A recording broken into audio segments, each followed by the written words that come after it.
Buell Wesley Frazier worked with Lee Harvey Oswald at the Texas School Book Depository in Dallas at the time of President Kennedy's assassination.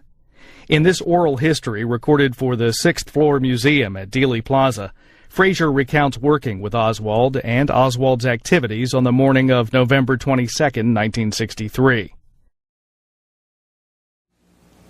For me at Texas School Book Depository, I talked with Mr. Roy S. Truly, and he turned me over to his assistant, which was Bill Shelley. Okay, and do you remember approximately when you started work at the depository? I started there in the, I remember it was in the summer of 1963. Can I jog your memory a little bit? Might have been in September? Could have been. I'm not for sure. Are you aware of what day I actually started there? I remember September because I read your Warren Commission testimony this morning, and I think you mentioned September, and I want to say it was around the 13th or the 15th of September. What's important, though, is you were living with your sister and her family, and this was probably, what, a temporary arrangement, or what?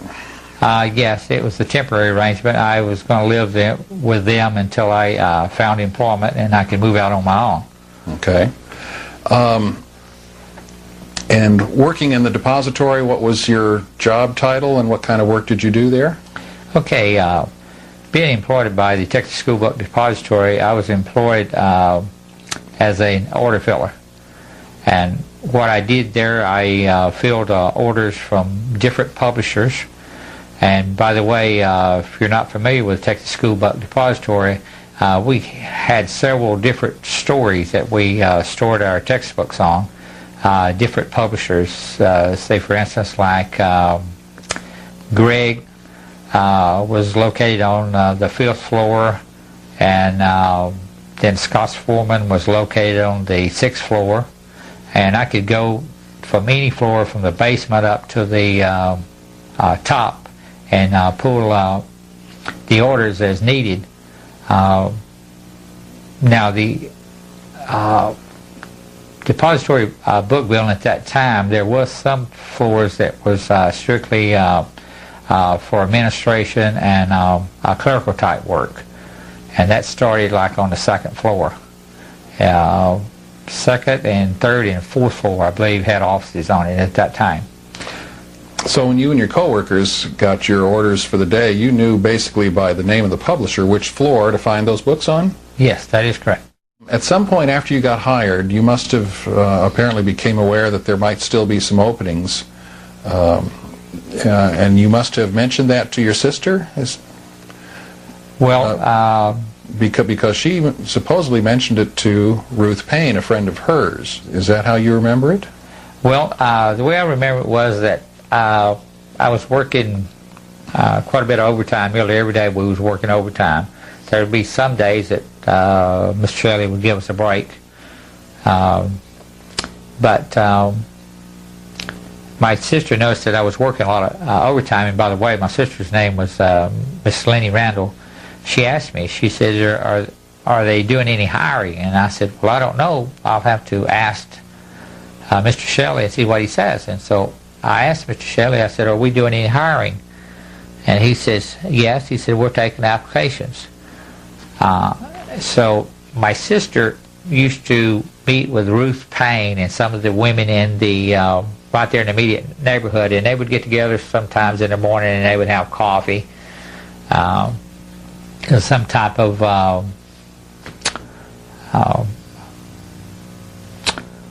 coffee cake or whatever they had, and they would sit around and visit and drink coffee or tea, and that's where my sister told Miss Payne that yes, they were taking applications, and she in return, Miss Payne told there was a lady living with her at that time named Marina, and her husband was Lee Oswald.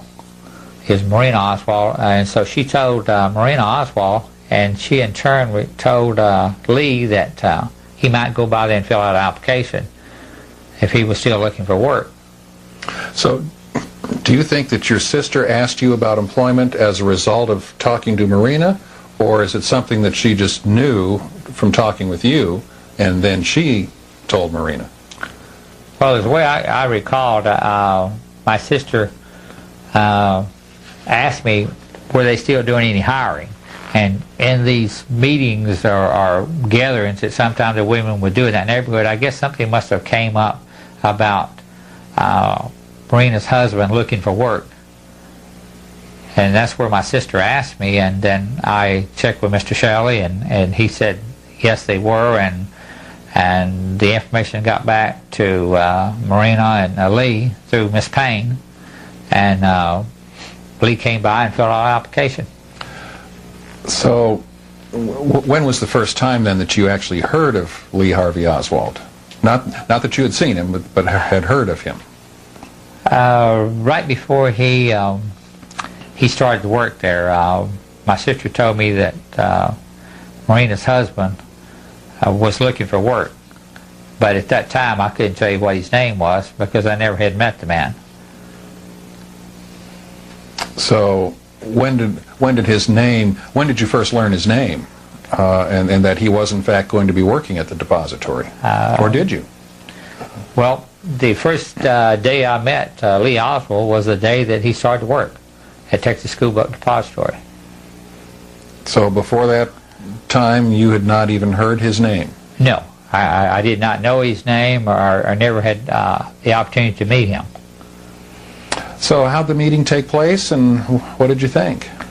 Well, my first meeting with Lee Oswald was that he had reported to the Texas School Book Depository for work, and Mr. Truly summoned Mr. Shelley and introduced him to Lee, and told him he was there and put him to work.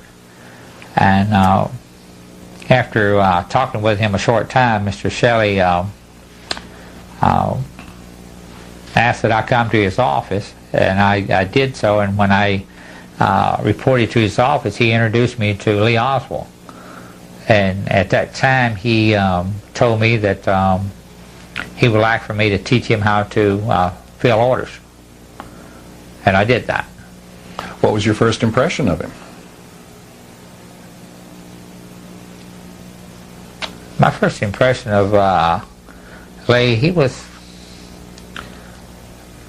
he appeared to, and I later found out that he was a very quiet type person. He wasn't someone that talked excessively, and most of our conversations, matter of fact, all of our conversations, while working, was strictly business. He'd ask me a question. How did I know the difference between, or what actual textbook were they referring to? And I would show him the difference between one text and another. And I said, when you see this is a copy that they're asking for right here. And he learned very quickly. Seemed to be quite intelligent.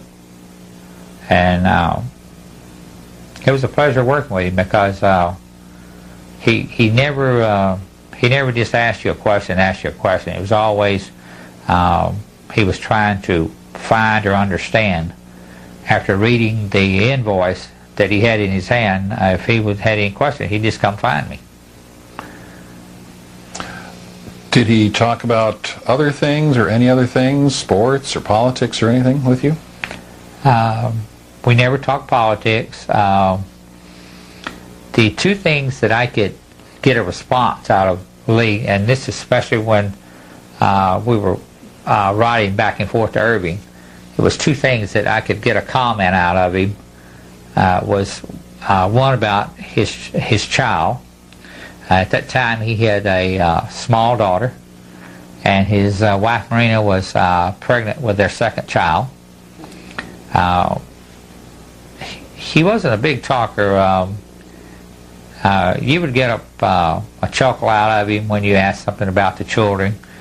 I guess he would think of something that had happened, and he would say a sentence or two. And then the other thing was a lot of times we talked about the weather or something. If it looked like it was going to rain or something, I'd say, well, it looks like we might get some rain today. And you'd get a few words out of him there. He wasn't one to initiate a conversation, but he would answer you. And talking about children, all the children in the neighborhood at that time that lived around there in that area, they all knew Lee, because Lee played with the children a lot of times in the evening, late in the evening, in Miss Payne's front yard. I know my little nieces knew him. They knew who he was on sight when they saw him. He was the man that lived at Miss Payne's. And he played with several children in the neighborhood, along with his own child. Did you meet Marina or the kids or Mrs. Payne at any time before the assassination? No. So, in riding back and forth, which we'll get to in a minute, it was always Oswald coming over to your place. Most of the time, yes, that's the way it is. Sometime I would, when we would be coming from Dallas, I would drop him in front of his house. But you never stayed? No, I never went in. We never visited. I never went in. We visited or sat down and have a soda or a cup of coffee. I never did that, or we never went together anywhere after work. Sometimes I would let him out in front of his house because maybe I had some errands to run. Maybe I was supposed to go by the store and pick up milk or bread or whatever my sister had asked me to bring that afternoon. How did the riding back and forth come about? The way that came about was that after learning that that his wife lived with Marina out in Irving, and I asked him, I said, well, how do you get back and forth? And he said, well, I usually go out and see my wife on the weekend. And I said, well, how do you get out there? He says, bus, ride the bus or taxi, however I can get out there. And I told him, I said, well, I go back and forth every day. Anytime you want to go over to see your wife, I said, all you have to do is tell me during the day. And I said, you can ride out to Irving with me, and then if you spend the night, then you can ride back with me the next morning. And actually what eventually occurred on that was that he would ride out to Irving with me on Friday afternoon. I would drop him off, and then I would not see him again until Monday morning.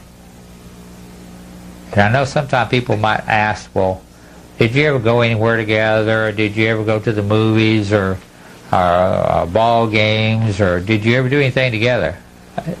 We never did.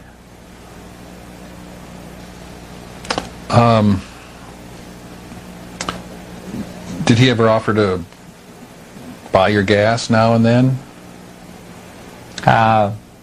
No, because I never asked him.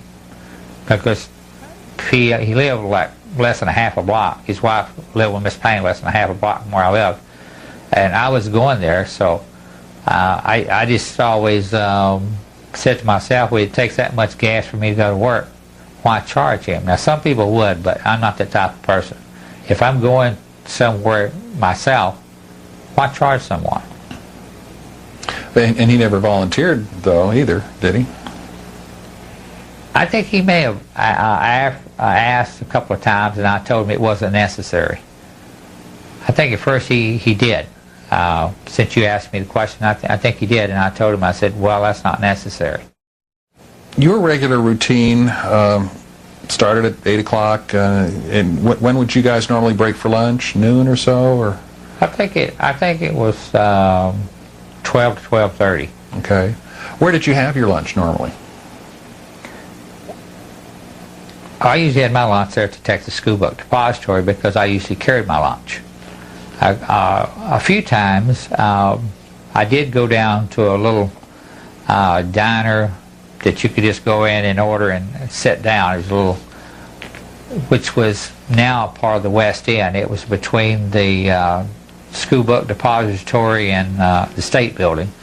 There was a little diner there. You could get sandwiches and so forth. And a few times I walked down there by myself and eat lunch there. But most of the time I brought my lunch, and I would Some of the guys would eat their lunch out on the dock. Some would eat their lunch in the break room, playing dominoes or cards. There was usually something going on all the time, because some of the guys like to play dominoes and different card games.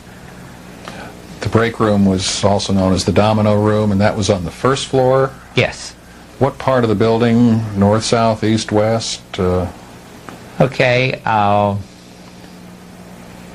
The break room was located over in the corner of the,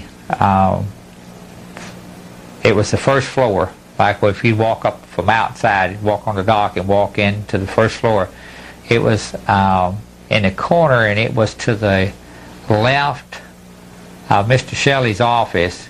It was between Mr. Shelley's office and the men's restroom. Okay, so that would put it right by the northeast corner of the building. Yes. Okay. Okay, I understand. And that's where most of you and your co-workers would eat your lunch. Would you guys go up to the second floor lunchroom at all? I did go up and eat my lunch up there a couple of times, but the lunchroom was small, and we didn't have a lot of tables and chairs, and a lot of times the women that worked in the different publisher's office was in there, and I didn't feel it was right to take a seat from someone that wanted to get away from their desk. We had a lot of places to sit down to eat downstairs. Sometimes I used to eat up there on the first floor. Sometimes I eat down in the basement, because that's where I kept my lunch. It was nice and cool down there, and sometimes it was quiet. If I just wanted to have some quiet time, just eat my lunch and not talk anyway while I'm eating my lunch, and just for a few minutes, just have, as I said, not to be repetitive, just quiet time to yourself. And sometimes I'd take a book, and I'd be looking at a book while I was eating, something I wanted to reading there.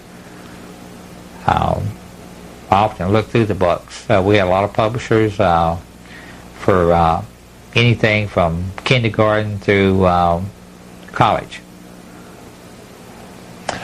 Unfortunately, there are very few photographs of the interior of the book depository building, and of those, hardly any are color. Do you remember anything about the colors in the lunchroom? No, I don't. Like I said, I only was up there a couple of times. I knew they had like a Coke machine, and I think they had a snack machine in there, and I'm not real. I can't think of much anything else in there that I can recall at this time. But it just had a few chairs in there and tables, but it was very very small. I'm going to ask you a question that's really obscure, but if you don't know, that's fine. The soft drink machine was actually a Dr. Pepper machine. Now, my question is, did they just have Dr. Pepper, or did it also have Cokes or Pepsi or other flavors in there? To the best of my memory, there was a variety of drinks in there. Okay. It's an obscure question, but it comes up now and then, so I thought I'd ask. Okay.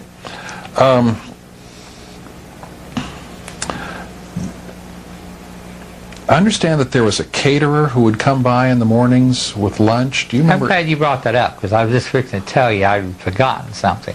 Go. Yes, there was a catering truck that used to come by on the morning break time, and some of the people that worked in the building, not only people in the warehouse, but sometimes people from upstairs, would come down and they would buy their lunch off of the catering truck, plus whatever they wanted, if they wanted something for the break time. Okay. Do you remember the name of the catering service, or who was the guy? And was it a white guy, a black guy, a woman? I think over the period of time I worked there, I think, and I could be wrong about this, but I think there were several different people that worked for that one catering service, and if my memory serves me correct, I think it was Industrial Catering Service. Now you can check that out, but I think, and I think they may still be in business today. Okay. But I'm not real sure of the name, but it's something, seemed like it was industrial. That's pretty good, going back almost 39 years for something pretty insignificant. I appreciate your memory on that. Okay. You drove Lee Harvey Oswald to and from Irving on a few occasions before the assassination, and that was always on a Friday. Yes. And then he'd come back with you on Monday mornings. Yes, that is correct. Did he ever bring his lunch with him on those Monday mornings? He may have, and then he may not have.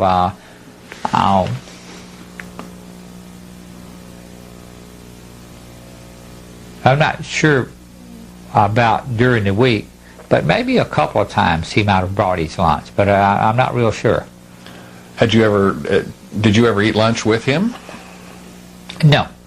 No, as far as he and I sitting down, say like at some place out on the first floor there, and sit down and eating lunch together, just he and I alone, no. I did eat lunch a couple of times in the break room with the guys playing cards and dominoes, and it was too noisy for me. That's why I often like to just sit out on the dock or go down in the basement and eat my lunch for the quiet time.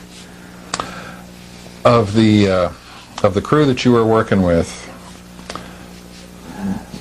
did Oswald hang out with you or any of the other guys more than anyone else?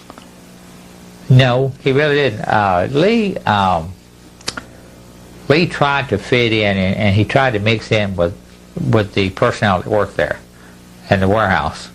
But no, he didn't hang with any one individual or group more than others.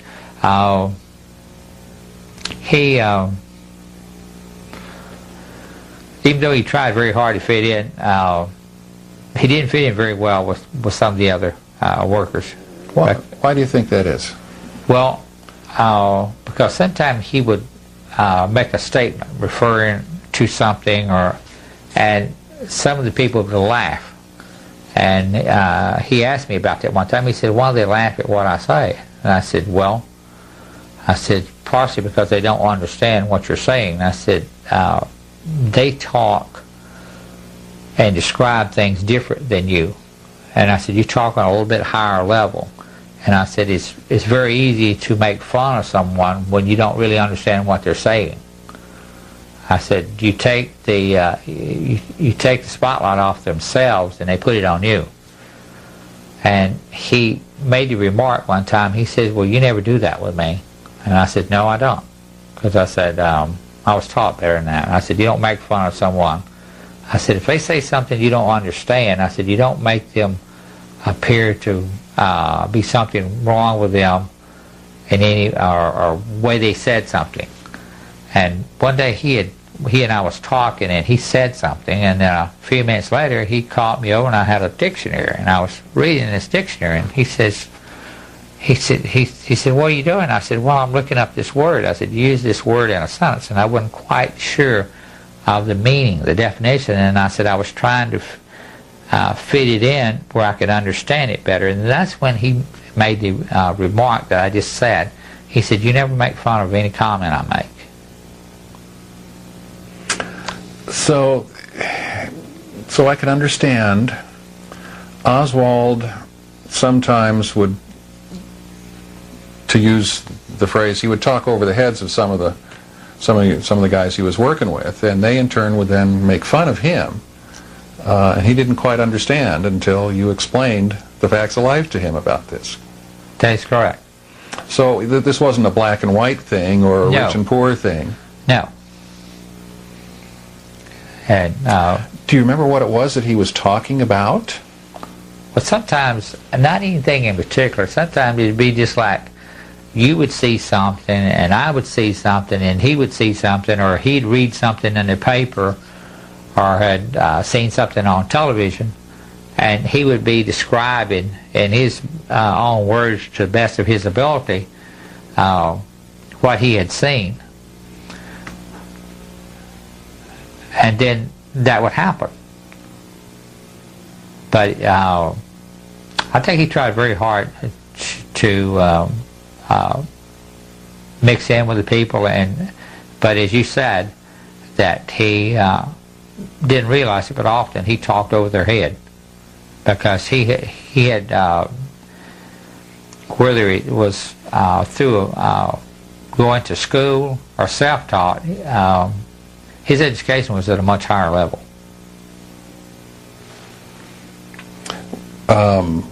Were you aware that he was a high school dropout? No. Not at that time. Now, I have learned a lot of things, and I have read a lot of things, and I've been told a lot of things about Lee Oswald since November the 22nd, 1963. But to answer your question, no, he never gave me the impression he was a high school dropout. He was aware of current events, and he was aware of things going on in the world, apparently? Yes. He was very knowledgeable.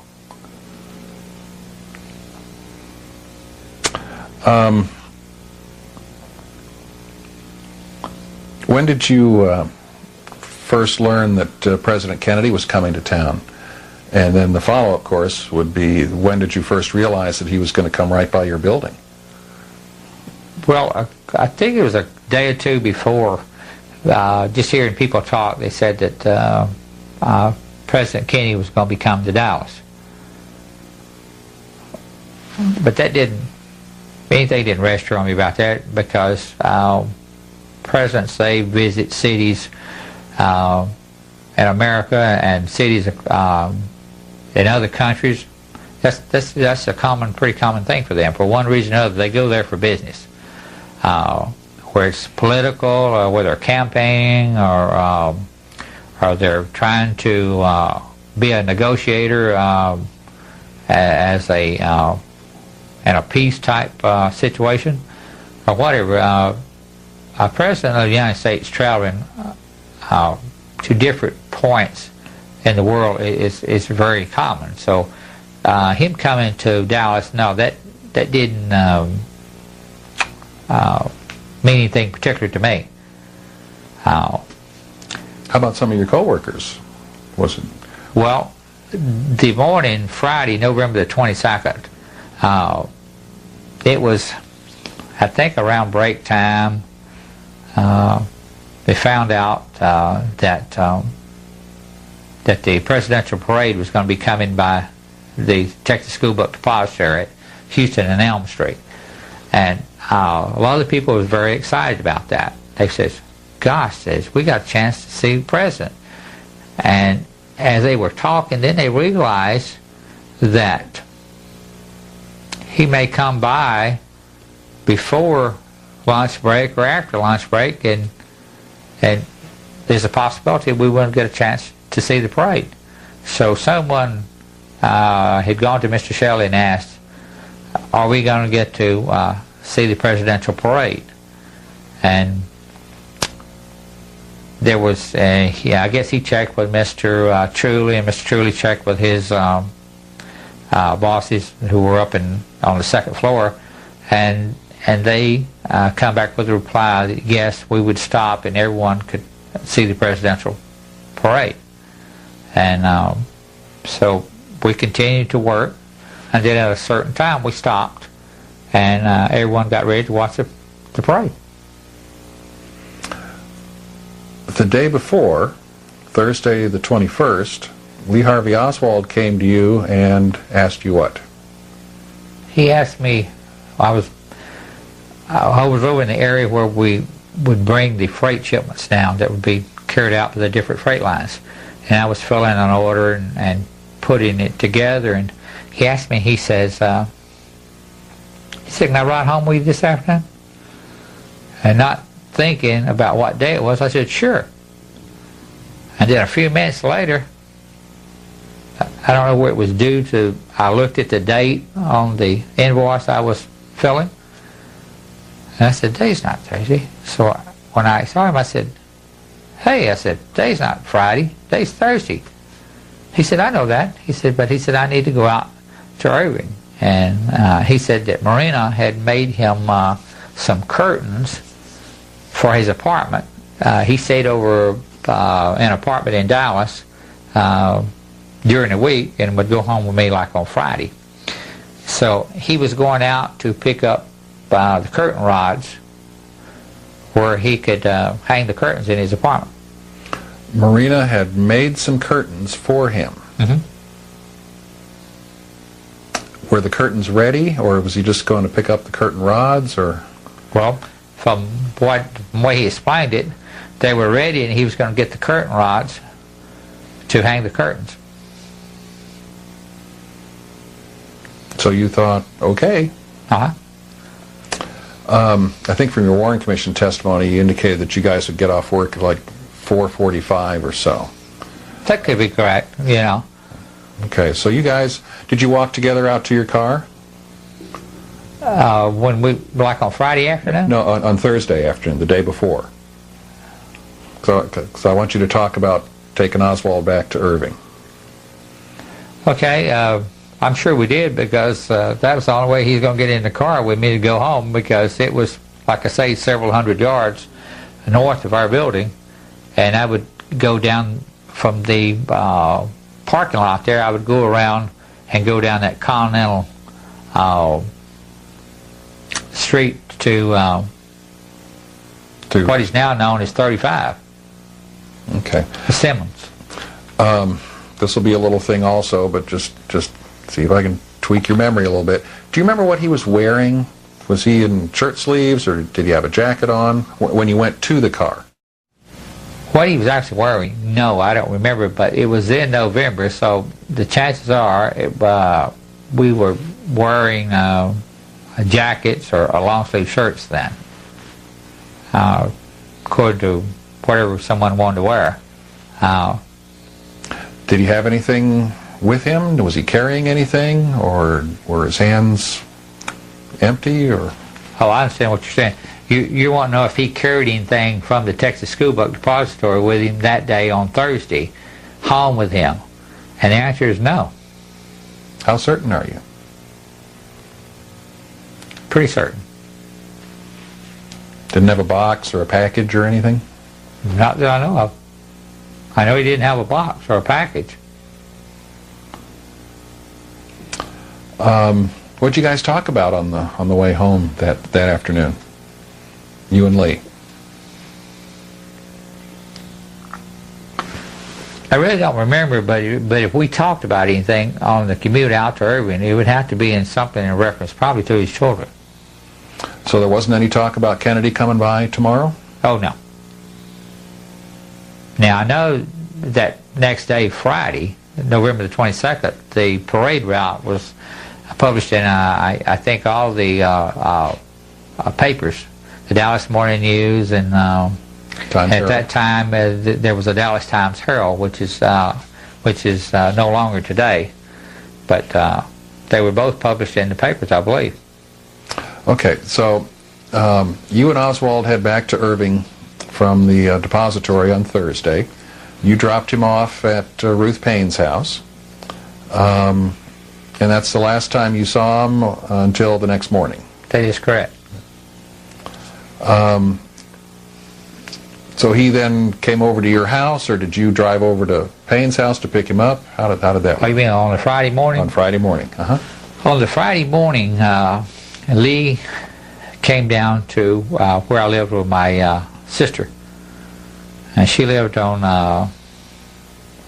remember this? Be 5th Street. And yeah, on 5th Street. Cross Street was.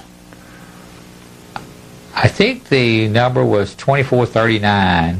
I think I could be wrong about the number, but I know it was on 5th Street, and they lived on. My sister lived on a corner. I'd have to go over there in that area to be specific about the house number and what the cross street was, but I do know where the house is. Is it still there? Have you been by there? I haven't been by there in several years, but the last time I was by there, the house was still there, and I got to go into the house. I explained to the lady who I was. I told her at one time, a long, long time ago, I used to live there. And so she let me come in and look around the house. And when I got in, when you walk in off of the carport into like the living area and the kitchen combination there, I explained to her, I said, well, this wasn't here, this used to be here, and I walked around and explained things. And before I even got down the hallway, I told her where the bathroom was and where the bedrooms was, and she said, well, you remember this house very well. And I thanked her for letting me come in and look around. I said, I know you didn't have to do that, but I said, I appreciate that. I said, I spent a lot of time at this house at one time when I was a very young boy, and I said, it means a lot to me, this house. But as far as on Friday, November the 22nd, 1963, Lee came down to the house, and the first time I noticed that he was already down to the house was that he was looking in one of the windows into the kitchen area. And my sister said, who's that? And I said, oh, that's Lee. And so he came around to the door like coming into the house, and I said, well, I'm just finishing up my breakfast. I said, and my sister was finishing my lunch. I said, I'll be out in just a few minutes. I'm going to go brush my teeth, and I'll be on out. And I did. And when I got out to the car, he was standing by the car, and we got in the car. And as I got in the car, I glanced over my shoulder, and there was a package laying on the back seat. And I said, what's that? And he said, that's the curtain rods I told you about. I said, oh, okay.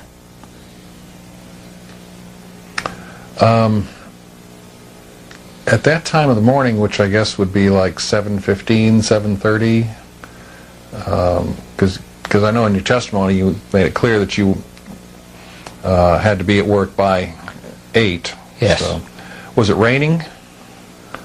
Or that morning, well as my memory, going back, it was kind of an overcast day, and it was a little mist, a little fine, real pinpoint type mist in the air.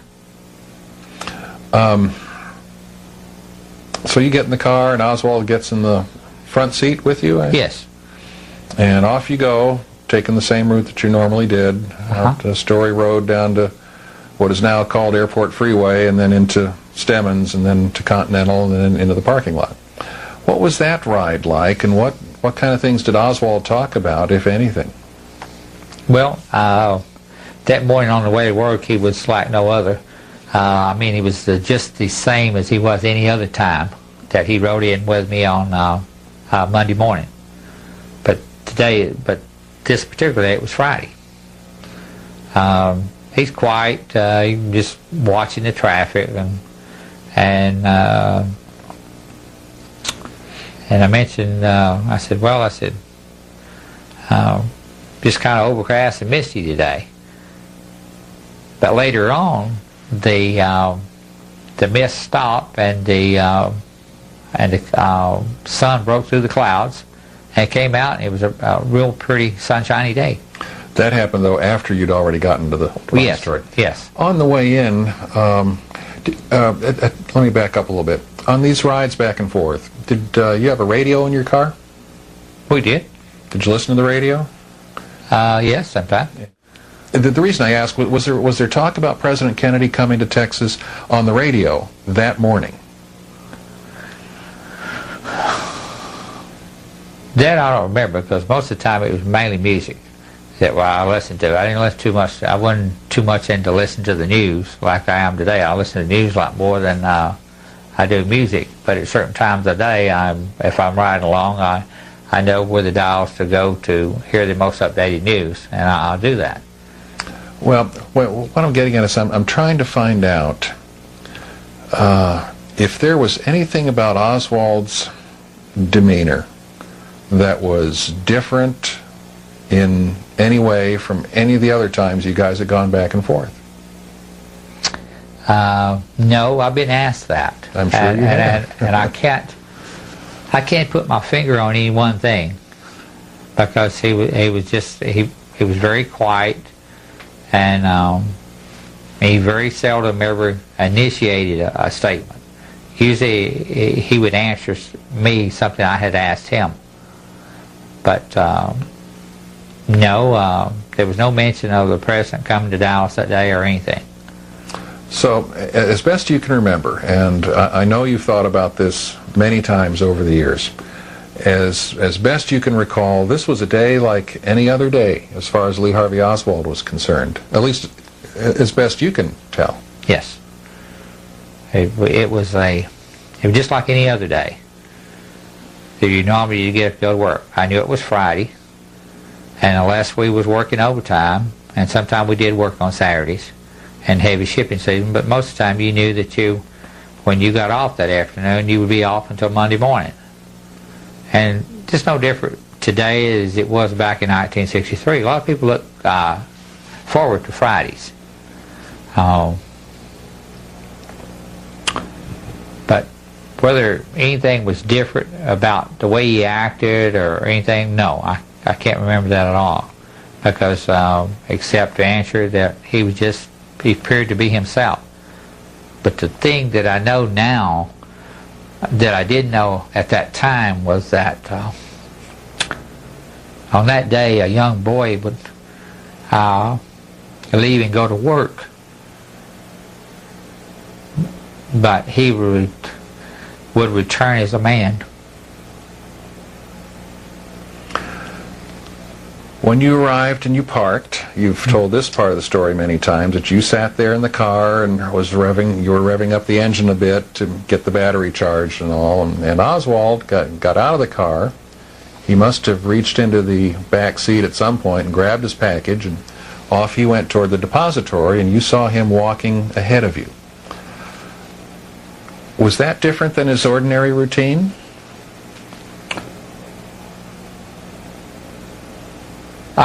We did walk together other occasions, but on that particular morning, we got there a little bit earlier, and the gauge on my vehicle I was driving at that time, I said, well, I'm just going to sit here for a few minutes, and I reeled my engine up just a little bit, and the needle naturally removed and charged my battery, because on this car that I was driving at the time being, sometimes when I would get down there, if we worked late, sometimes I'd get down there, it wouldn't start. I would have to have a jump, and sometimes I would give a jump to someone else. Billy Lovelady and I, we often helped one another. By the way, Billy Lovelady was employee there at the Texas School Book Depository. He did the receiving and shipping. And he looked kind of like Oswald, didn't he?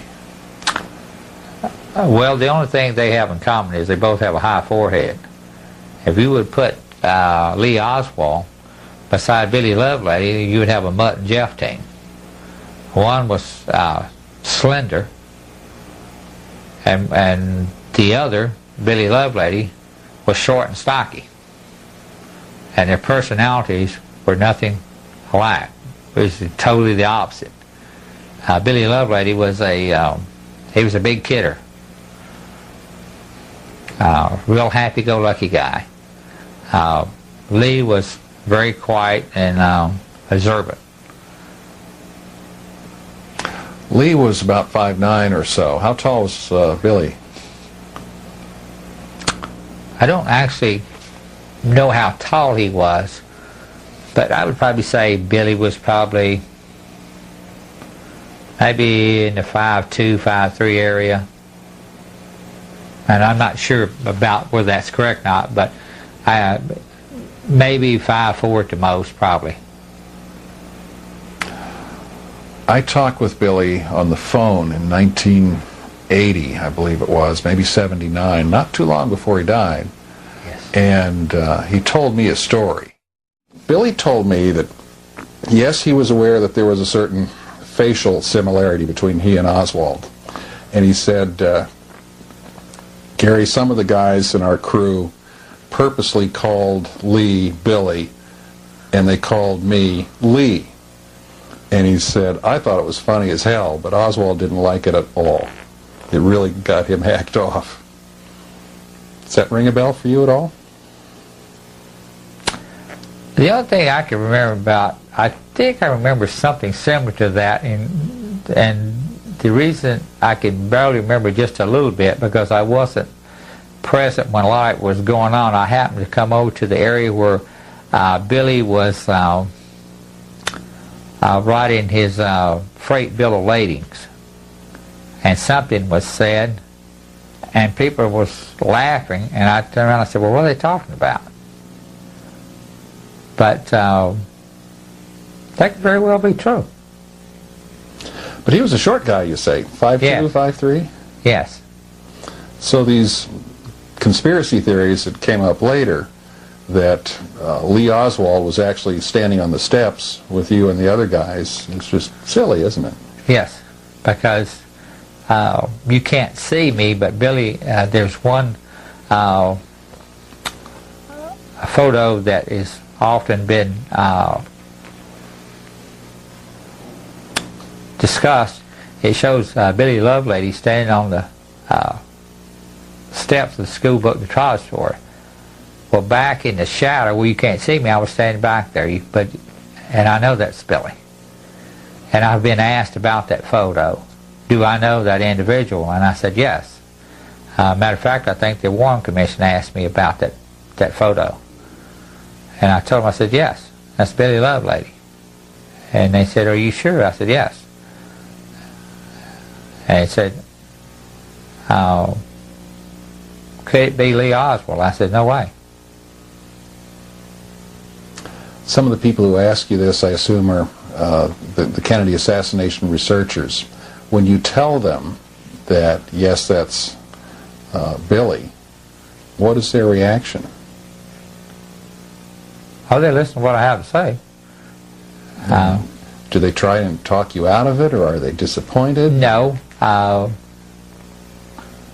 To me, there's no comparison. You could put a picture of Lee Oswald, which there is pictures of him after he was arrested and was in the Dallas Police Department. You can take that photo or any other photo of him and put it beside a picture of Billy Lovelady, and you can quickly see you're talking about two individuals. We've jumped ahead a little bit. Let's go back till just before the assassination. You talked about how Mr. Shelley and Mr. Truly said it would be okay to maybe adjust your schedule a little bit so everybody could see the president if they wanted to. When was the last time you saw Lee that morning? It was sometime shortly before we was going to break for lunch and the parade. Exactly, how many minutes, or I can't be specific, but it was a short time. It wasn't too long. And did he say anything about wanting to see Kennedy, or did he say anything, or did you just see him? He never mentioned anything about to me about the president.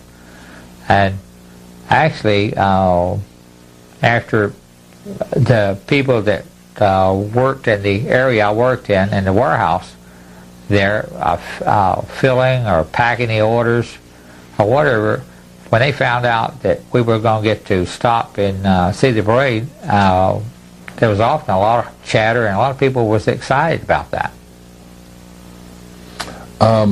So several of your co-workers expressed interest in seeing Kennedy? Oh, yes.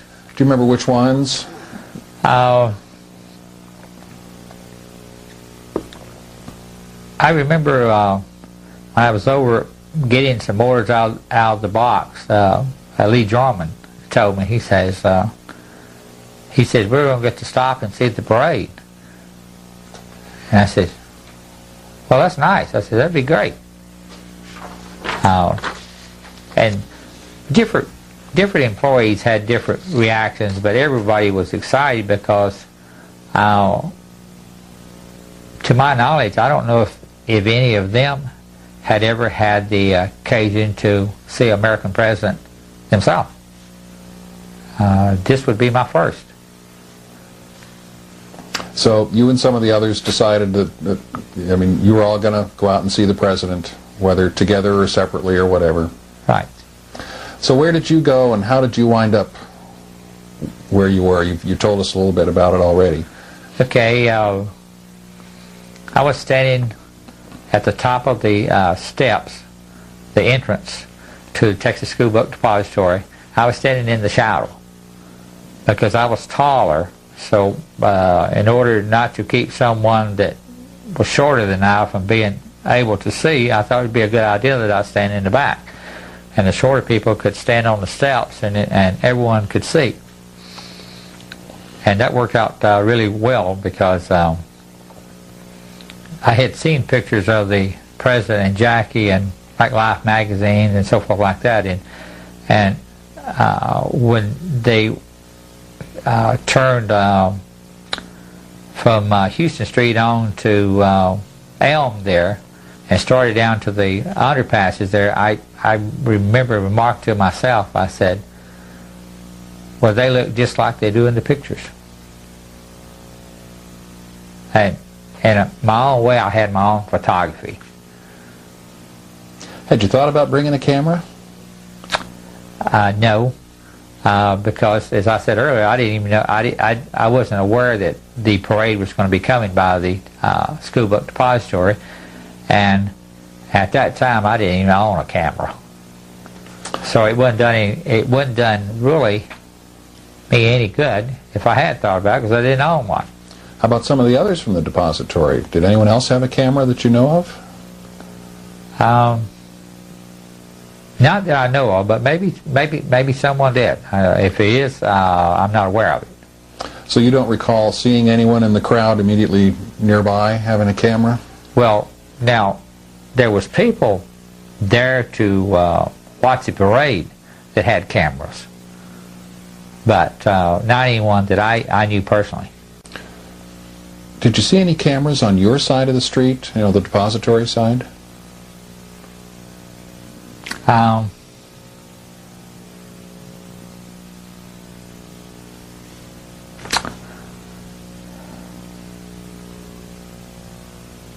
Standing there on the steps, you could see people walk around trying to get the best position for the view, and there may have been some people on that side of the street that had cameras, but as I said earlier, not anyone I knew personally, so therefore I wouldn't really say, well there's Miss Smith or there's Joey or something with a camera, because I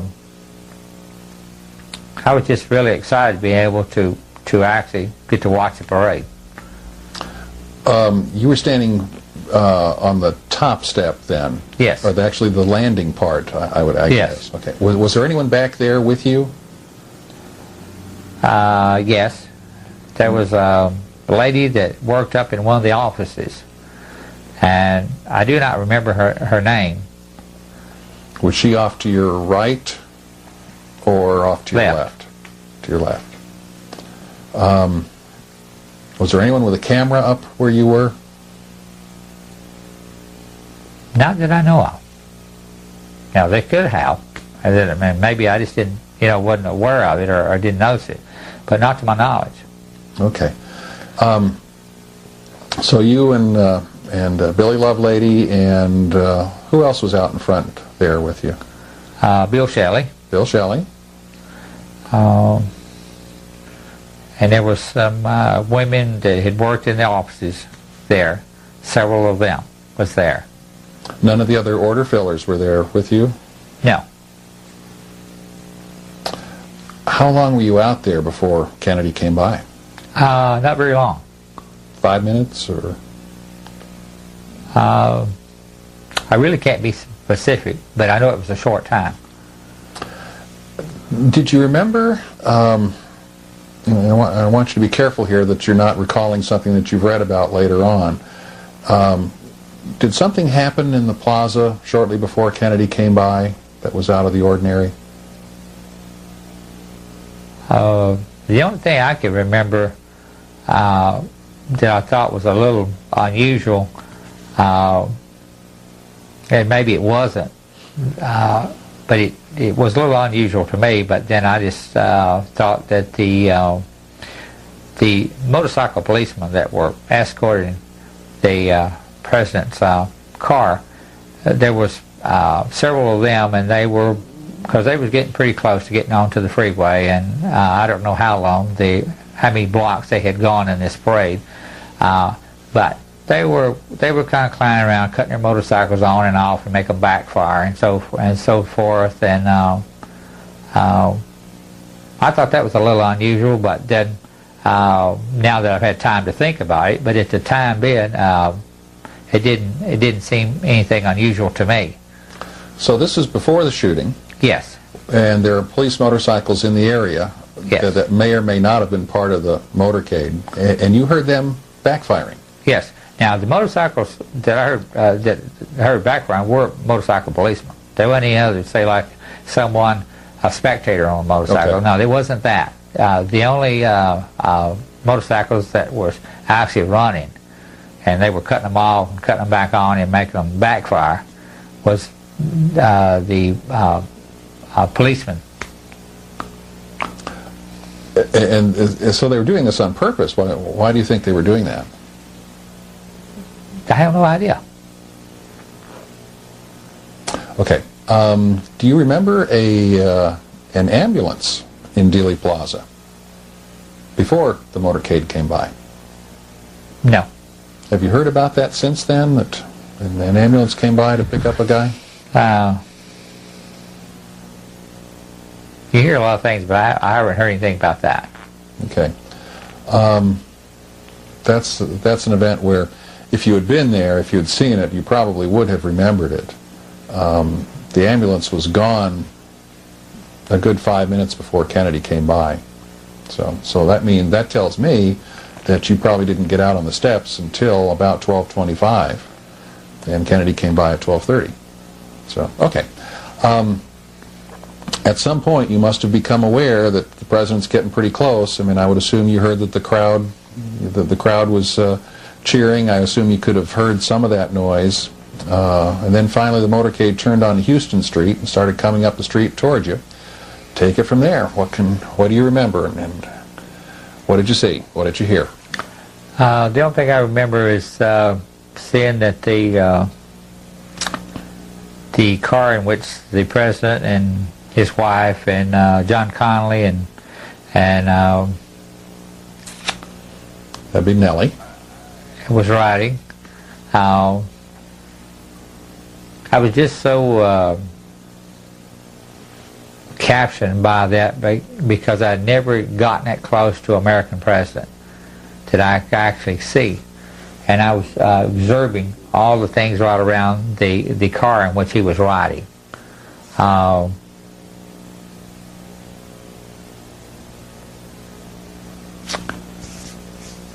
And that's about all. I was just watching. The people seemed to be very happy and very responsive before he got there, and then as all the waving and so forth that politicians do, and people trying to get noticed. I guess I was just caught up in the moment at that time, and I was so excited to be able to witness that.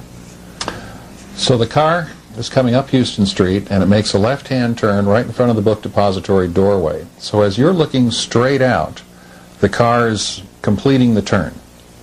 How long after the car completed the turn and started moving away from you did the first shot happen? It wasn't very long.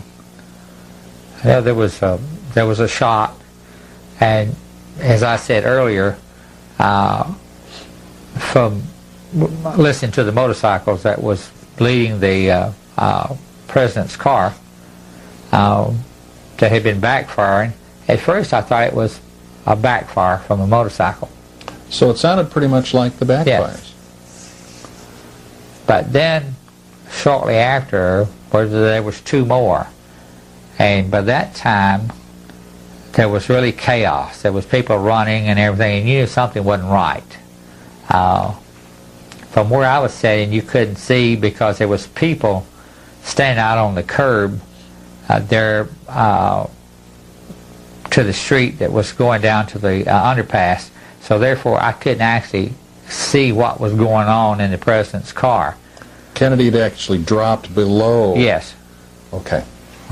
And I couldn't see. My best shot of him, or my best view, let's rephrase that. My best view of he and Jackie and Governor Connolly was when they made the turn, because there was no one in front of us, and you had a very clear view. But after they passed and dropped out of sight, I couldn't see what was going on. But after discovered that it was actually someone shooting, there was people running and falling down. And what was your first realization that those were shots? Did someone say that, or did you figure it out yourself? Or? Well, by the time the second and third shot was fired, I realized that it wasn't motorcycle backfire, because it has a different sound to me. And I realized someone was fired, and people was, as I said, in that whole area there, was running and falling down. You really couldn't tell at that time actually what was going on if you were standing in the position I was standing. And did you have any idea where the shooting was coming from? The sound, to me at that time, it sounded like it was coming from above. And so in other words, in the building? Well, I was standing on the steps. It was somewhere, it sounded like it was coming from a building the one in which I was standing on the steps, because if you go to that intersection there at Houston and Elm, there's buildings of a certain height and on three corners. And I do not know if the same effect of buildings like that present kind of like an echo effect. The only thing I can say was that I realized that it was gunfire, but to be specific of which building it was coming from, other than it sounded like it come from above where I was standing, I can't be more specific than that. And it sounded like it come from above of where we were standing. And you heard 3 shots? Yes. Were they evenly spaced, or were some closer than the others, or? I heard 3 shots. There was one, and then there was the other 2 was much closer in succession. How many seconds do you think the shooting took altogether?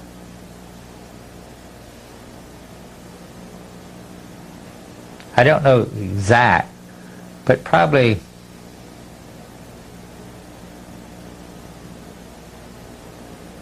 I would probably say all, and this is probably, I don't know for a fact, I'd probably say all 3 shots were taken within 15 seconds. And the last 2 were closer together than the first 2? Yes. There was the first one, and then the second and third one was just almost just back to back. It was very fast. How much time then between the last 2 shots? I'd probably say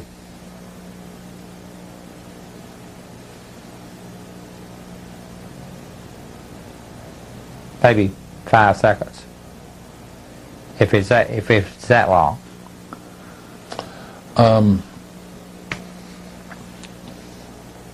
Since then, of course, I'm sure you've heard that some people heard a different number of shots. Yes. Could there have been more than 3? Or could there have been fewer than 3? Not fewer than 3.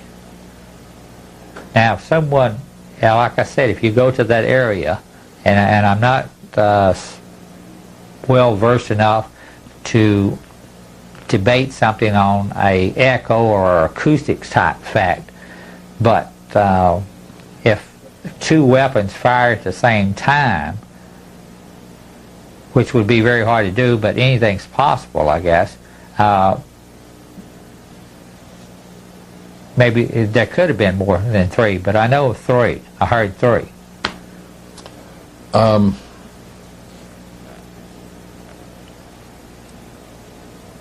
I'm trying to think of a way to figure out from where you were,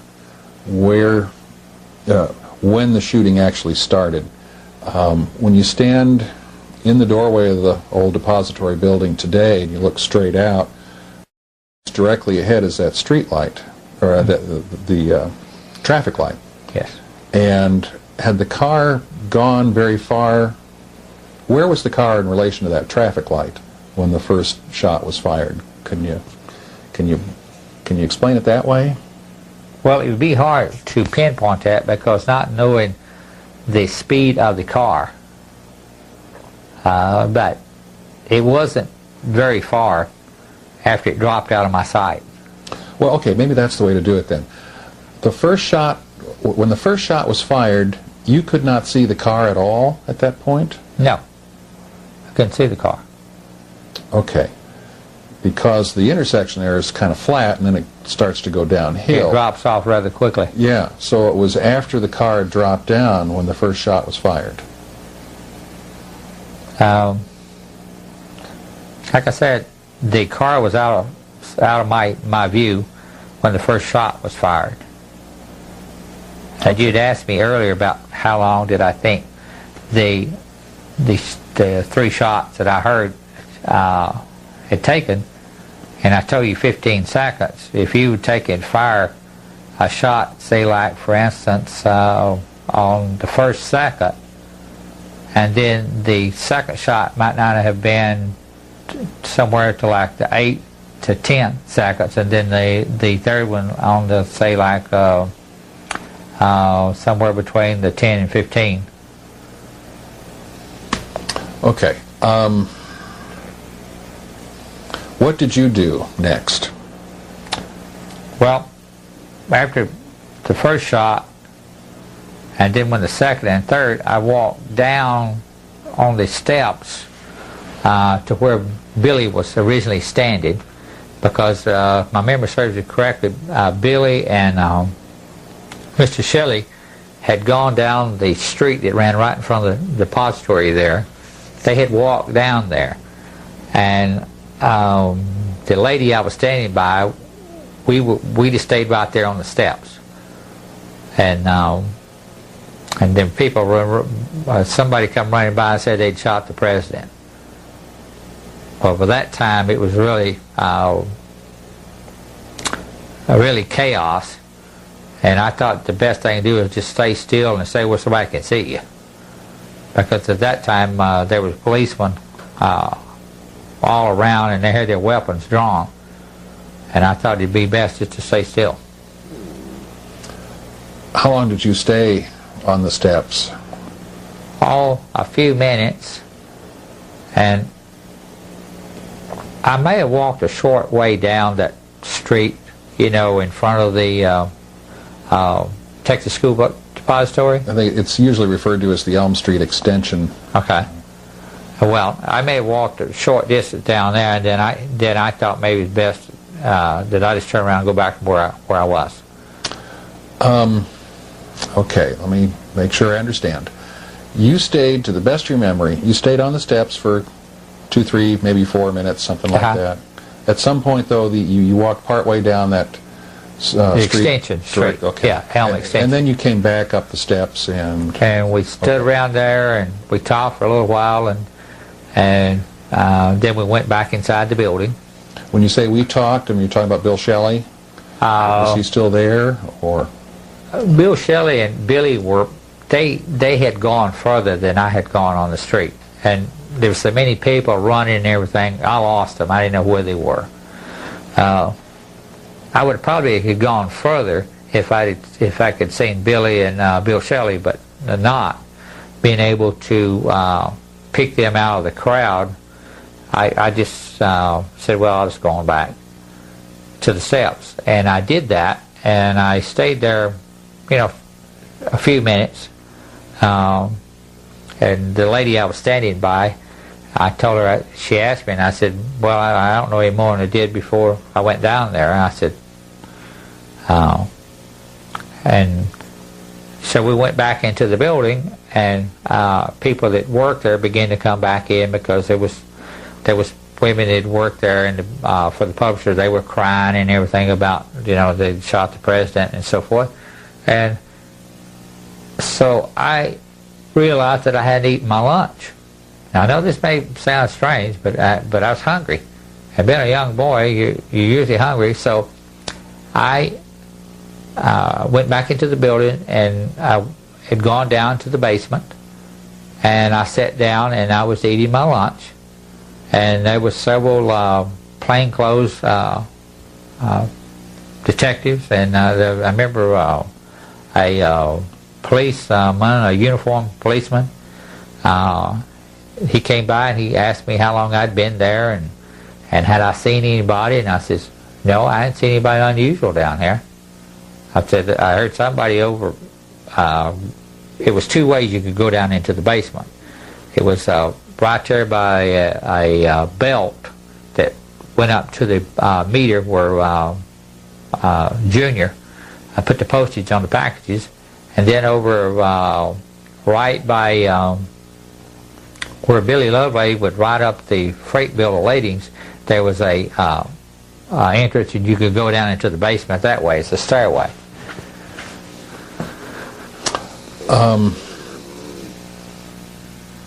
Let's go back to the steps and the doorway of the depository.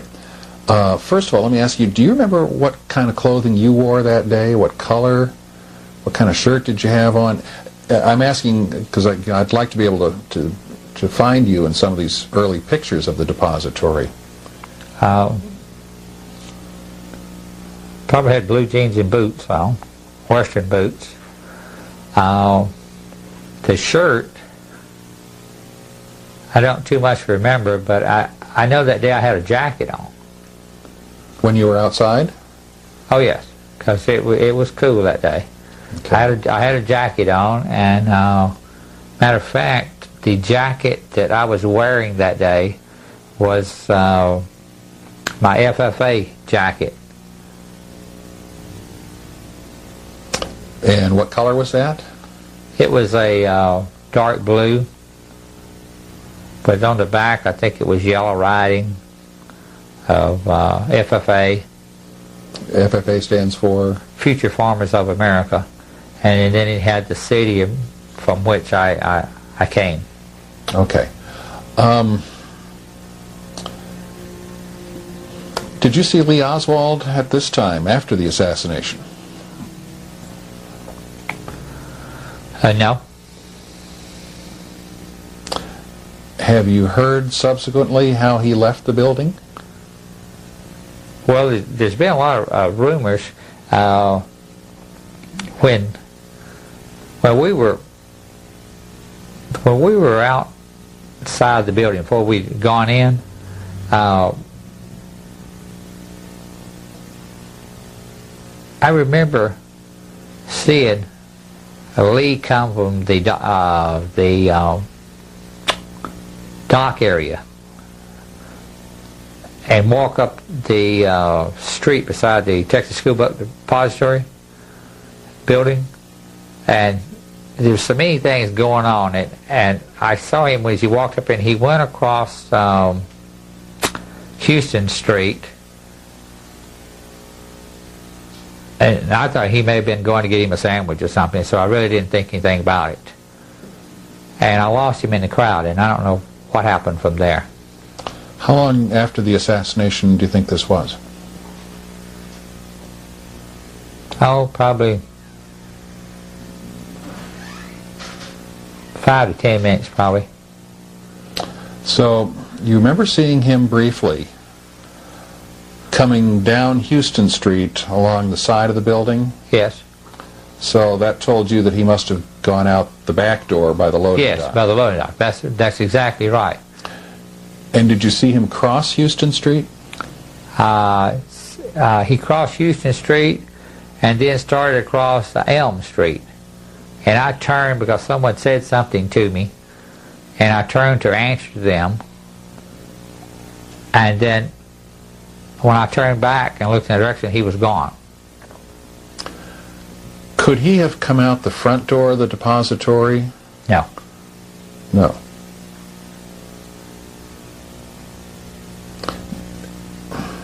So, how far away from him do you think you were when you saw him? The closest I got to him when he was walking up the alongside the Texas School Book Depository, coming from the dock area, was probably 10, 12 feet. Do you remember anything about him? Did he look? No, he didn't look any different or act any different than he did. There was so many people and so much chaos and everything all around but then that I thought maybe he was just going somewhere to get him a sandwich. And how was he dressed? Do you remember? Was he in his T-shirt, or did he have his shirt on, or? He had his jacket on. His jacket. He had his jacket on that day.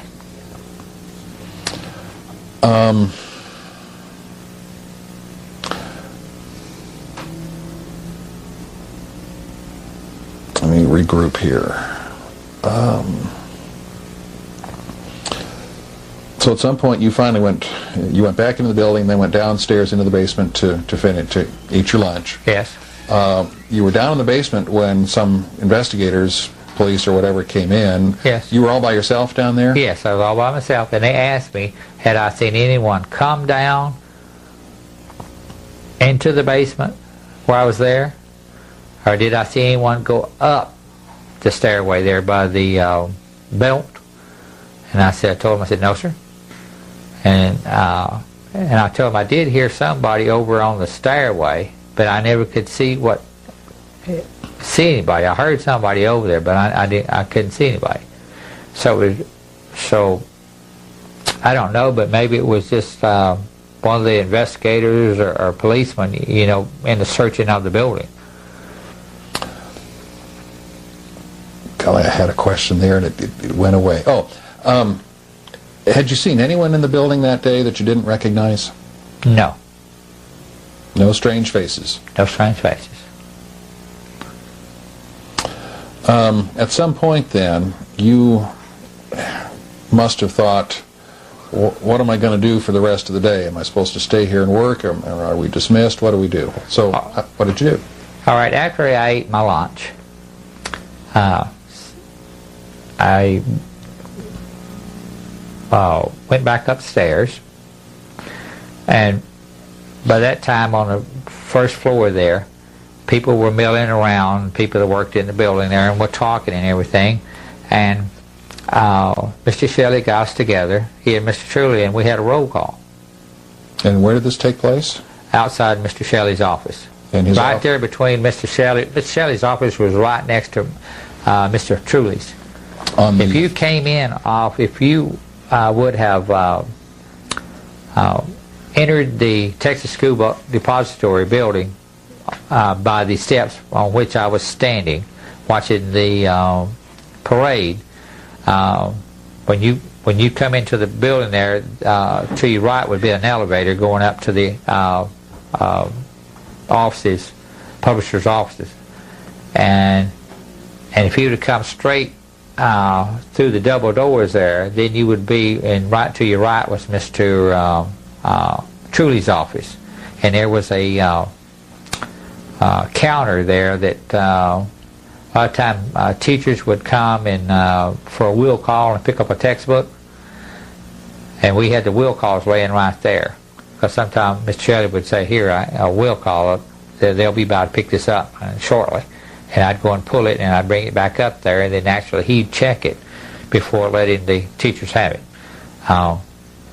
So Mr. Truly's office there was first, and then right next to his was Mr. Shelley's, and in that area right there is where we all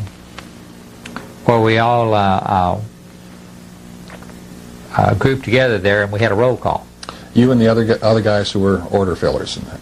Yes. Everyone that worked in the warehouse there, either where they were, regardless of whether they was order filler or a packer or what their function was. Now the people that worked up in the publisher's office, I'm sure they had their own roll call, but the warehouse personnel had theirs right at that location I stated earlier, there outside of Mr. Shelley's and Mr. Truly's office. Okay, and Truly and Shelley are both there? Yes. Okay. And did they actually read off names, or did they just ask you guys, anybody missing? No, they read names off, and you had to answer. Okay, and who was missing? The only person missing was Lee Oswald. Okay, let's go back to the roll call. Oswald was unaccounted for. Yes. What did all you guys think about that?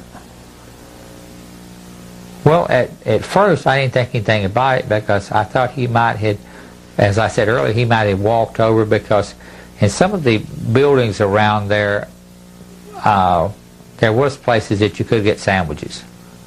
And I thought he may have walked over there, and due to what had happened earlier, and I thought maybe he was had got tied up over there getting him a sandwich or something, and that he would probably be back shortly.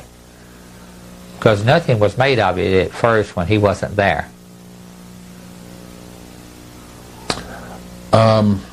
Okay, so then what happened? Were you guys told to just go home for the day, or?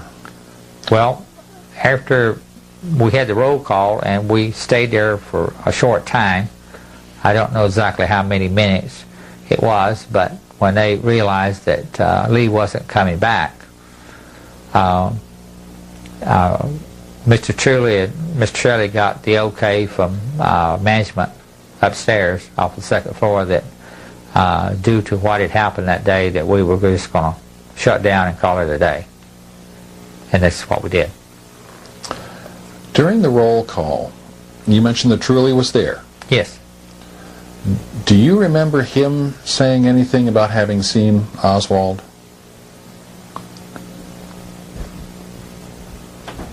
I don't remember anything, but I think I have heard or read somewhere where that Mr. Truly was with someone searching the building, and I think they had seen Lee in the lunchroom. That event happened, and that event happened within a minute or two of the assassination. So the roll call took place when? How long afterwards did that happen? Roll call was probably somewhere, I'd probably say 30, 45 minutes after that. Okay. So, well, this is it. But I'm not sure now about exactly how long the roll call was afterwards. From my memory, I'd probably say it was probably 30 to 45 minutes after the assassination that we actually had the roll call. So in this 30 to 45 minute period, you were just hanging out, wondering what to do and wondering what was going on. Yes. After the roll call then, the decision was made to call it a day. Yes. Was that before or after you had learned that President Kennedy had died? That was before, because when I had left and was on my way home, that's when I learned that he was pronounced dead out at the hospital. And by that time, the news channels were, everybody was trying to report what had happened there that day. Okay, now this was a Friday. Normally you would take Oswald with you on Friday. Yes. But not this day. What happened? Did you expect to be taking him home that afternoon? No. He had told me earlier when I asked him why he was going out on Thursday rather than Friday, and that's when he told me to get the curtain rods to hang the curtains for his apartment. He told me he wouldn't be going home with me that day. And did this strike you as being unusual? No, not at the time being. Because when I said nothing unusual, because our conversations were mainly about work while we were working, and he never had given me the impression that he had lied to me. So therefore, it was I didn't have any reason to think something was unusual. Okay, you're in your car. You hear on the radio that President Kennedy has been pronounced dead. Yes. You're on your way back home to Irving. Yes. When you got home, who was there? Your sister, was she there with the kids, or? Well, I didn't go directly home. Okay. What I did was that I stopped by the hospital where my stepfather, he and my mother were up visiting my sister and her husband and children, and he had I think a heart attack. I know he had several heart attacks before he passed away, but he was in there, and they were treating him, I think, for heart failure. When had he gone into the hospital? He had gone in to the hospital, I think a day or two before Friday, or he'd been there several days. And so I thought I'd just stop by and check on him and see how he was doing, and then I could tell my mother, because when I got home, how he was doing. And which hospital was he in? He was in the hospital. It's not a hospital anymore, but at this time it was a hospital located at Irving Boulevard and Pioneer. Pioneer, so that was in Dallas or in Irving? In Irving. In Irving, okay. And how much time did you spend there at the hospital before you went home? Well, I had only been there a short time, and by the way, I didn't directly go home after I left there.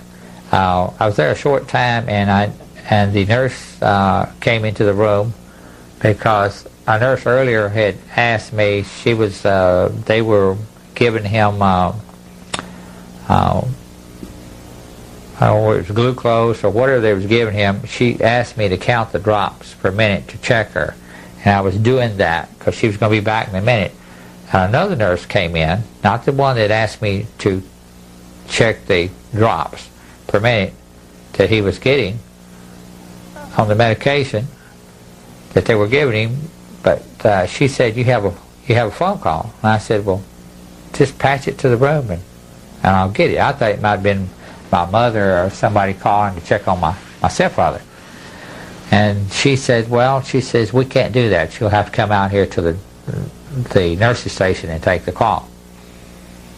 Well, I opened the door and proceeded to the nurse's station, and at that time I was met suddenly by two detectives from the Dallas Police Department. They were Detective Rhodes and Detective Stovall. And they proceeded to frisk me and check me. And I was totally surprised because I couldn't understand why this was being done to me.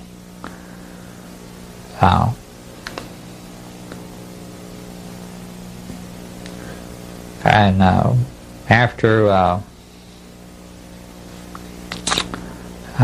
catching me by surprise, and they told me that they were taking me downtown Dallas, and they were parked out close to my car, and they had already been searching in my car, because I remember looking in the back seat. The back seat had been pulled out, and I asked him, I said, what have you been doing in my car? And they said, well, we've been searching your car. Had they not indicated to you what their interest was in talking with you? Oh, they said it was in reference to the death of John F. Kennedy, and then after I being in their custody, I learned more, but I will never understand why they treated me the way they did. But it wasn't long that they found out that I didn't know anything, and Detective Rose and Detective Stovall, they became two of my best friends. Okay, do you have any idea at what point in time this happened? Oh, at the time that they arrested me? Yeah, when you first met these guys. I'd probably say somewhere, probably between 1:30 and 2 o'clock in the afternoon. Now, I don't know what time they showed that they actually, picked me up or arrested me, but I'd probably say it's probably 1:30, somewhere between 1:30 and 2 o'clock. Okay, let me see if I can jog your memory a little bit here. President Kennedy was pronounced dead at 1 o'clock. Okay. But it wasn't announced until about 1:30. Okay, and I was on my way out to the hospital because I heard it on the radio. Mm-hmm. Okay. So you probably would have gotten to the hospital about no later than 2 o'clock, I would think. Maybe 5 or 10 minutes after. So you're with your stepfather for some period of time. A short time, very short time. 10 minutes or a half hour? Probably not more than 10 minutes at the most. 10, 15 minutes at the most. Okay, and that's when you got the call to go out to the nurse's station, and that's when Rose and Stovall appeared. Yes. Well, that would put it at about 2:30, 2:45 at the latest. Well, I don't know exactly all the times, but like I say, I wasn't looking at the time, and well, how did they come up with your name so fast?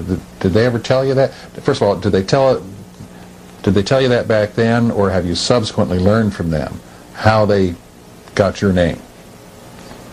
No, I don't know how they got my name, but I know they had been out to my sister's home in Irving before they come to the hospital.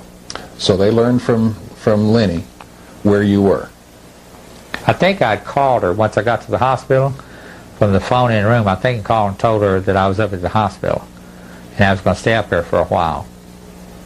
And I didn't know at that time that all this other was going on, because I remember they did go out to the house before coming up to the hospital. Is it possible that your memory might have distorted the times a bit, because this seems awfully fast, and I wonder if some of these events might have taken place later in the afternoon than you're remembering? I could be wrong, but I don't think so, Gary, because I know I left work and I heard about the president being pronounced dead, and at that time the area wasn't as congested with traffic as it is now. The population is much greater now in the Dallas area than it was then, and I remember going out to the hospital there, and I wasn't there very long, 10, 15 minutes at the most till they were there. But how they got my name and how they got on to me, I don't know. Oswald was walked into the police department right about 2 o'clock. So sometime after 2 is when they learned that he was a depository employee. Mm-hmm. They could only have learned about you from him, I would think, unless... Was there anyone else in the depository who knew that Oswald rode to and from work with you sometimes? Billy and Mr. Shelley knew.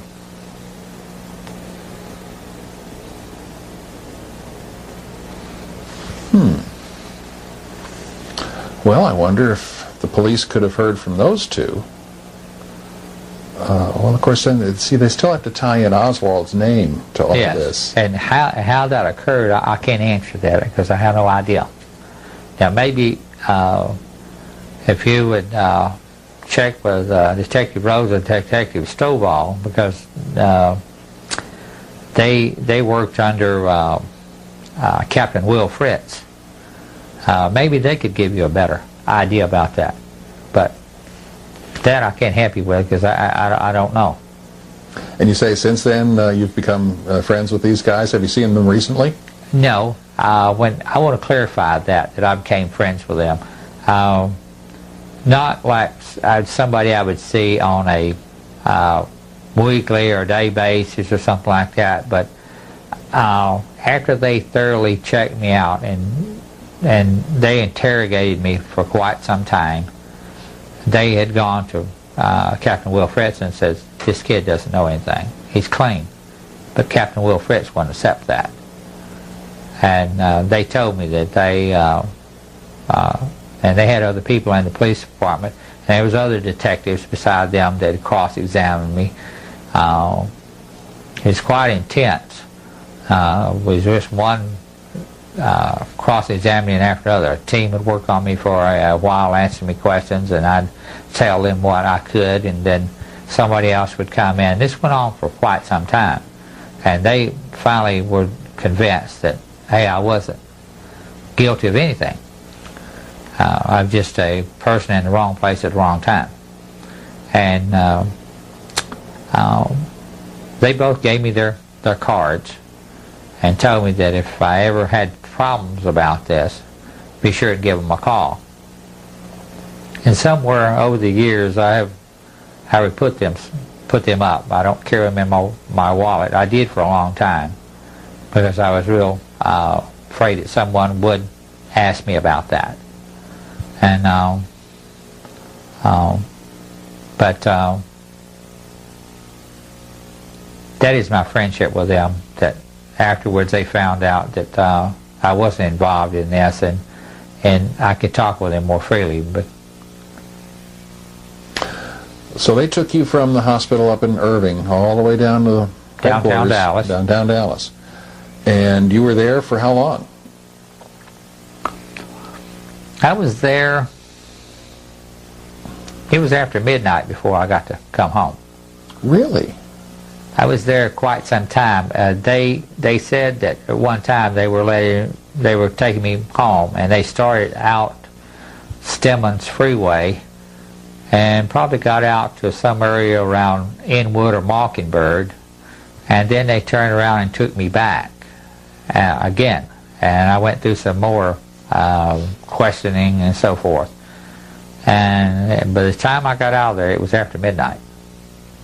Do you remember the names of some of the others who questioned you? No.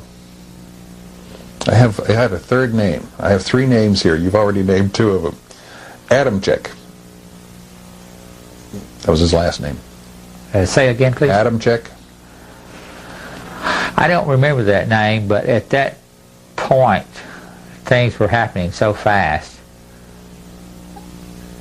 Here's a boy, it's only 19 years old, from a small rural area, and all of a sudden you're involved in a case that you did not choose to be involved in, that everyone in the world now knows about. And it was quite a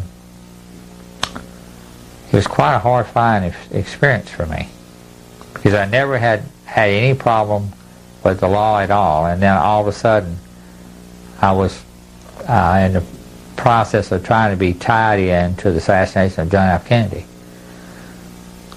When and how did you first realize that you were connected to this event through Lee Harvey Oswald?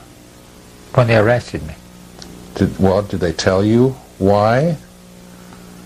They told me they were taking me downtown for some questioning. But when did you first hear that Oswald, your friend Lee, was a suspect? On the way out to the hospital. He come over the news station that I was listening to. And I don't remember where it was, 820 or 1480. I don't remember which station I was listening to. Probably 1480, but I'm not for sure. They said that the suspect that they were trying to find and was their best lead was Lee Oswald. Well, that really threw me for a curve. I was going to say, you're in your car driving and you're hearing that the police are looking for Lee Oswald. in connection with the assassination of John F. Kennedy. Well, that was, to me, that was mind-boggling, because I asked myself, how could Lee do something like that? Because the man I knew was such a perfectionist in what he did, and he tried to do everything correctly, and he was so good with the children in the neighborhood. I asked myself, how could someone do something like that? Are you clear that that the information you heard was that the police were looking for him, or that he had been arrested? Well, the first thing they said, we have a suspect that we're looking for in connection with the assassination of John F. Kennedy, and he said his name is Lee Oswald.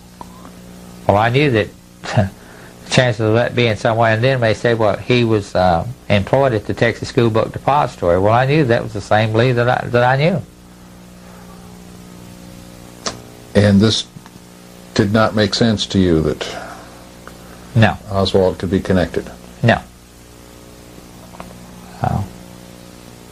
It was very hard for me to even begin to believe that he could do something like that. And you're certain that this happened before you arrived at the hospital? Yes.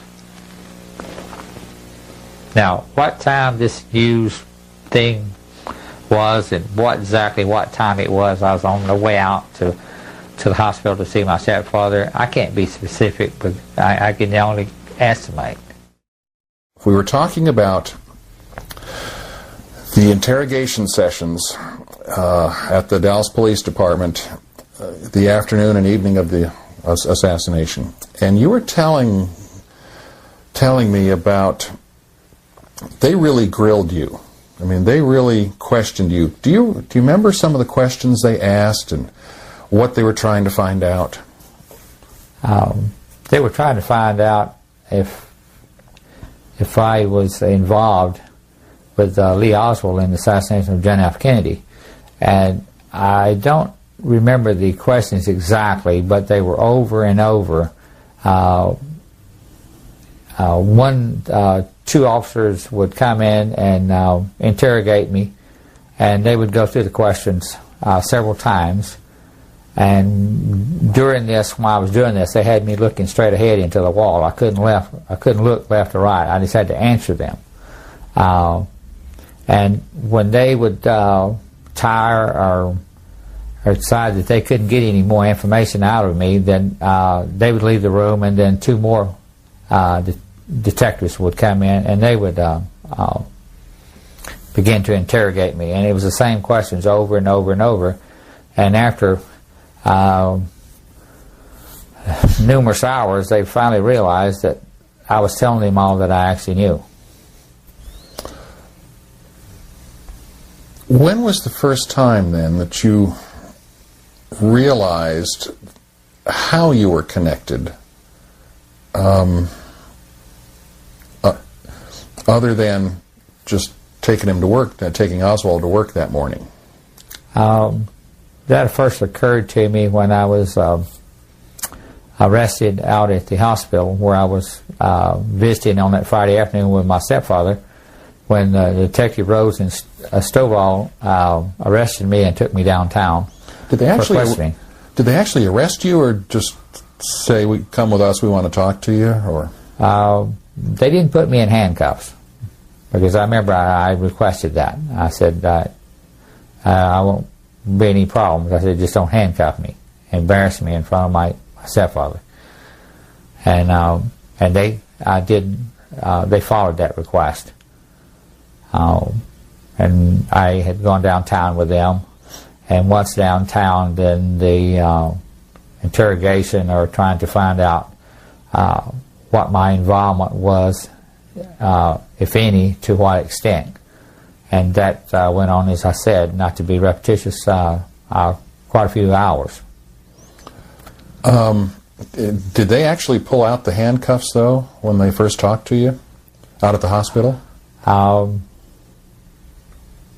I think they had thought about it. I know they have handcuffs, but I requested that they not do that. And I think when they realized that I was actually quite harmless, they agreed to go along with that. Did they ask you about Oswald and whether he had anything with him that morning? I'm sure they did. They asked quite a bit about Oswald and the work we did at the Texas School Book Depository and the route that we took in to work that morning and so forth like that. If it was any different than others, and basically if we talked about anything, and if we did, what did we talk about? And I told them generally what I told you.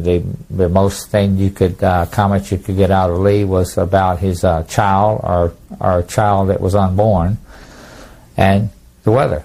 And he wasn't a big talker. When did it first occur to you, or when did someone first make you aware of the possibility that the rifle may have been in your car on that trip into work that morning? That was made clear to me when they began their interrogation of me, trying to find out what I knew, if any, about the assassination of John F. Kennedy. Well, how did they get into that? What made them pursue that line of questioning? That I do not know, but I do remember if they asked me if Lee had brought anything to work with him that morning. And I told him yes, he had brought a package. And that I asked him what it was, and he told me it was the curtain rods that he told me that he would be bringing to work the day before. And the package story is one of the stories that you've had to tell over and over and over again over the years. But we need to ask you to tell it one more time as best you recall. When you first saw Oswald out at your house that morning, did you see a package at that time? The first time I saw the package was when I opened the car door, and as I was sitting down, I glanced over my shoulder looking at him, and I saw out of the corner of my eye that something was laying on the back seat. And that's when I asked him, I said, "What's that on the back seat?" And he says, "Remember, that's the curtain rods I told you that I had come out to get, that I was taking back to hang the curtains in my apartment." And that was the last that he and I had talked about it. I didn't think anything else about it. The size and shape seemed like it might be just what he said? Yes. Only getting a glance at it and not actually looking at it real thorough. I've often described that the package was in the area of 2 feet, take an inch or two, one way, either way. And that's about the best I can describe the package. It was made out of a brown wrapping paper that you could buy anywhere, and is quite common in companies that do where they package and mail out packages to customers, regardless of the type of business that they have. And the tape and so forth that they use at that time that we use there at the depository, or even in a business today, is very similar. Have you become aware of the controversy involving the bag and how long the rifle was and things like that? Yes. I know a lot of people is wondered actually what I did see. And what was inside the bag, I don't know. All I know is what I was told. And as I said earlier, during working with Lee was always a very sincere type person to me, and he never gave me the impression that he would not tell you the truth. And so therefore, when he told me there was curtain rods in there, I didn't have any reason to doubt him. When you guys were on the way into work that morning, what was his attitude like? Was it different in any way from previous trips? I'm glad you asked it. No, actually, Lee was the same as he always was. He very quiet, just observing, watching the cars, and as we drove along. And that morning when we was driving in, the day was kind of overcast, cloudy. It was kind of misty early in the morning. So there wasn't anything about what he said or did that was in any way out of the ordinary? No. He acted as perfectly normal as he had. If we'd had some way, could have taped some of the things we talked about, or these reactions to our short conversations, I think people would really be amazed at how really bland he actually was. And as I said, not to be repetitious, he wasn't a big talker, and he would answer you if you asked him something, but it was usually one or two sentences. Let's go back to the bag just for a minute, and you know, we're almost 39 years after the fact, and I'm sure a lot of this is still pretty clear in your mind, but you know, you have to. People will always wonder if you've picked up something over the years and blended it into your own story. The controversy about the bag is that when the rifle is fully assembled, it's about 40 inches long. You and your sister, in the early days, always indicated that the bag was a little over 2 feet, 26 inches, 27 inches, somewhere in there, give or take an inch, like you said. When you take the rifle apart, it's 34 or 36 inches in length, something like that. Quite a big difference. I mean, that's the shortest it could possibly be. Mm-hmm. So the conclusion is that either the rifle was not in the package, or that you and your sister were mistaken. How does one resolve that? Or is there a way to resolve it? Well, I'm not sure if there is any way to resolve it. I can only tell you what I had actually seen. And I know the things like what you discussed about the length, if you should break down the Carcano rifle, that the barrel is a certain length and the stock is a certain length.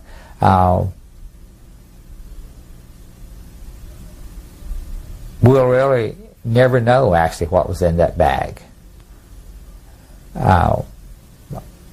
Did he have a rifle in it? I don't know. And is there any way that we could be certain after this amount of time to solve that? I don't have an answer to that. I wish I did, and I wish I could just say right out whether it was this and this, or that was this way, but only seeing something for just a very small amount of time, and not knowing at that time how important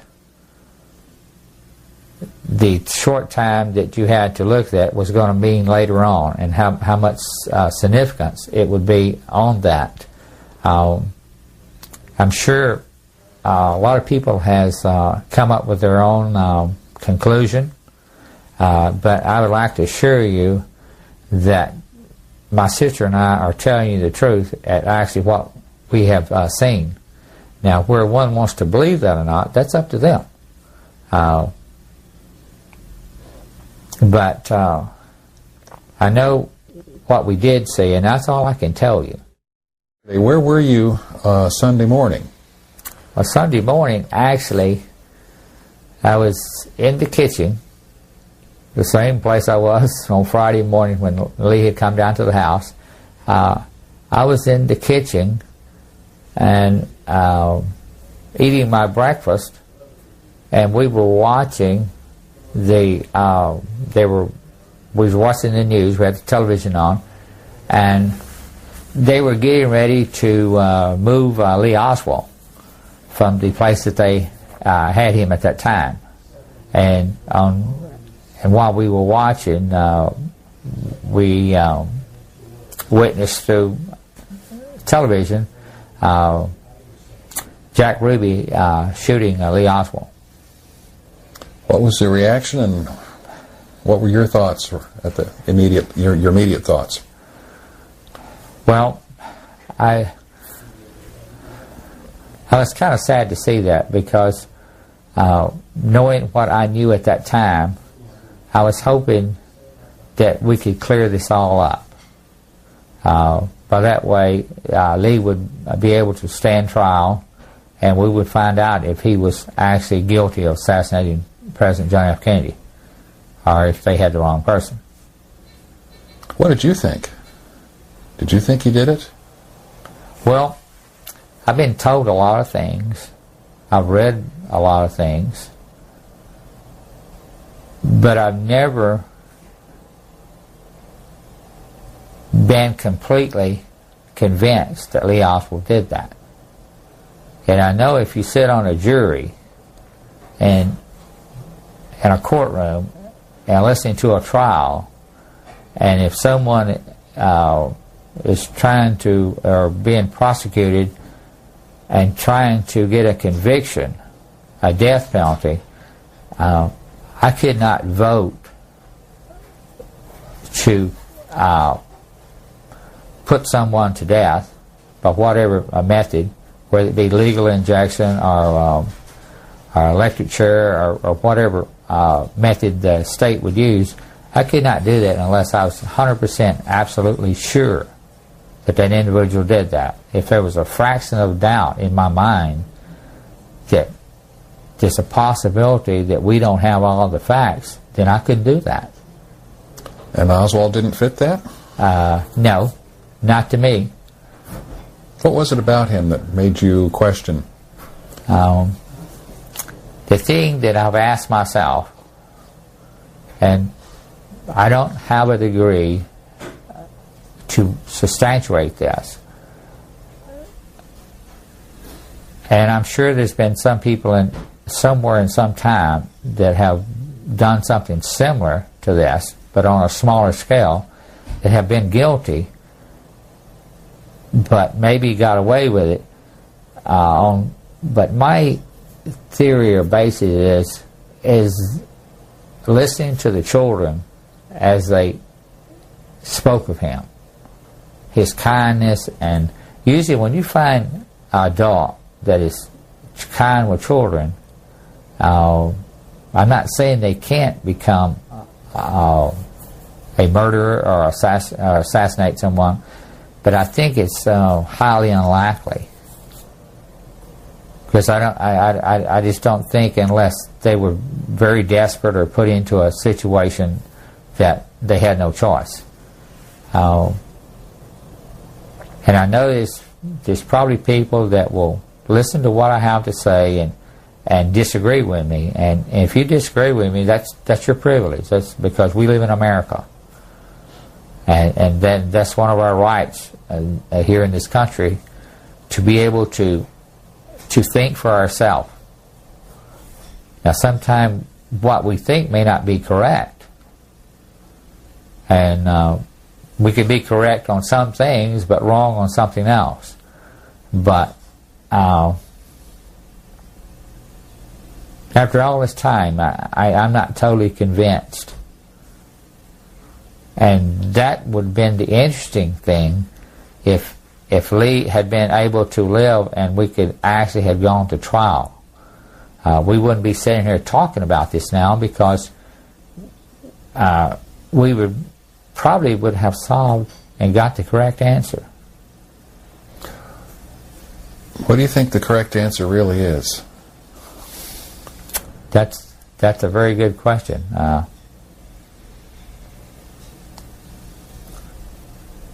I'm not sure, but I think it would be very sad if we have, after all these years, have said this man assassinated John F. Kennedy, and he didn't.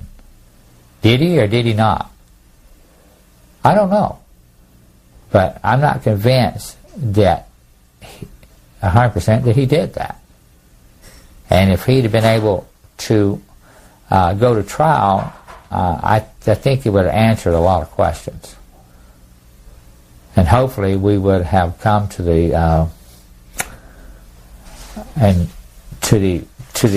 right. I don't like to use the word assume, but we would have found maybe the truth.